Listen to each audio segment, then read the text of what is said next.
ഇപ്പോൾ വാഹനത്തിൽ ഈ അപകടത്തിൽ പരിക്കേറ്റ ആളുകളുടെ പ്രതികരണം കൂടി ലഭ്യമാകുന്നുണ്ട്. അതിലേക്ക്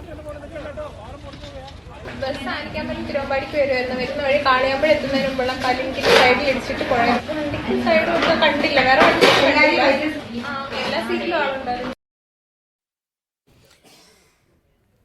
ബസ്സിൽ എല്ലാ സീറ്റിലും ആളുകൾ ഉണ്ടായിരുന്നു എന്നാണ് ഇപ്പോൾ പരിക്കേറ്റ ഒരു പെൺകുട്ടിയുടെ വാക്കുകളിൽ നിന്ന് നമുക്ക് മനസ്സിലാകുന്നത്. വാഹനത്തിന് സൈഡ് കൊടുക്കുകയായിരുന്നു എന്ന കാര്യത്തിൽ വ്യക്തതയില്ല എന്നവർ പറയുന്നുണ്ട്. എന്നാൽ ഈ കലുങ്കിലിടിച്ച് കൈവരി തകർത്ത് പുഴയിലേക്ക് മറിയുകയായിരുന്നു എന്നാണ് ഇപ്പോൾ ഈ അപകടത്തിൽ പരിക്കേറ്റ് ആശുപത്രിയിലുള്ള ഒരു വ്യക്തിയിൽ നിന്ന് നമുക്ക് ലഭിക്കുന്ന വിവരങ്ങൾ. നിരവധി ആളുകൾ, നേരത്തെ പഞ്ചായത്ത് പ്രസിഡന്റ് പറഞ്ഞത് നോക്കുകയാണെങ്കിൽ 50-ലധികം ആളുകൾ ഈ ബസ്സിലുണ്ടായിരുന്നു. പക്ഷേ സ്ഥിരീകരിക്കാൻ നമുക്ക് കഴിയില്ല.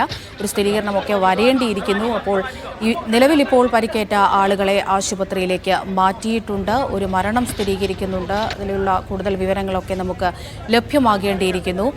അതിനിടയിലും ഇനിയിപ്പോൾ ആളുകൾ ഇത്തരത്തിൽ കുടുങ്ങിക്കിടക്കുന്നുണ്ടോ എന്നുള്ള കാര്യത്തിൽ ഒരു സ്ഥിരീകരണം ലഭ്യമാകേണ്ടിയിരിക്കുന്നുണ്ട്. കാരണം ഈ ബസ് തലകീഴായി മറിഞ്ഞ നിലയിലാണ് ഉള്ളത്. നമുക്ക് ആ ദൃശ്യങ്ങളിൽ നിന്നൊക്കെ കാണാൻ കഴിയുന്നുണ്ട്. തലകീഴായി മറിയുകയായിരുന്നു പുഴയിലേക്ക്.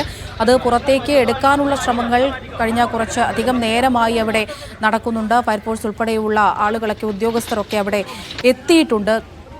ആ ശ്രമങ്ങൾ ഇപ്പോഴും നടക്കുകയാണ് എന്നാണ് അവിടെ നിന്ന് ലഭിക്കുന്ന വിവരങ്ങൾ വെച്ച് നമുക്ക് മനസ്സിലാക്കാൻ കഴിയുന്നത്. ഒരല്പം ബുദ്ധിമുട്ടുണ്ട്. പുഴയിൽ നിന്ന് അത് എടുത്ത് ഉയർത്തി മുകളിലേക്ക് കൊണ്ടുവരാൻ അല്പം ബുദ്ധിമുട്ടുണ്ട് എന്ന് നേരത്തെ പഞ്ചായത്ത് അംഗമൊക്കെ പറയുകയുണ്ടായി. അത് മാത്രമല്ല, ഈ പാലം അപകടാവസ്ഥയിലാണ്, ചെറിയ രീതിയിൽ അപകടാവസ്ഥയിലാണ് എന്നും അവർ പറയുന്നുണ്ട്. അപ്പോൾ അതൊക്കെ പ്രതിസന്ധിയാകുന്നു അതൊക്കെ പ്രതിസന്ധിയാകുന്നു എന്ന് വേണം മനസ്സിലാക്കാൻ. വരും മണിക്കൂറുകളിൽ തന്നെ നമുക്ക് ഈ അപകടവുമായി ബന്ധപ്പെട്ടിട്ടുള്ള കൂടുതൽ വിവരങ്ങൾ ലഭ്യമാകും എന്ന് തന്നെയാണ് കരുതുന്നത്. ഇപ്പോൾ ലഭിക്കുന്ന വിവരങ്ങൾ വെച്ച് നോക്കുകയാണെങ്കിൽ ഉച്ചയ്ക്ക് 2 മണിയോടുകൂടിയാണ് ഇങ്ങനെയൊരു അപകടമുണ്ടാകുന്നത്. കാളിയമ്പുഴയിൽ KSRTC ബസ് പുഴയിലേക്ക് മറിയുകയായിരുന്നു.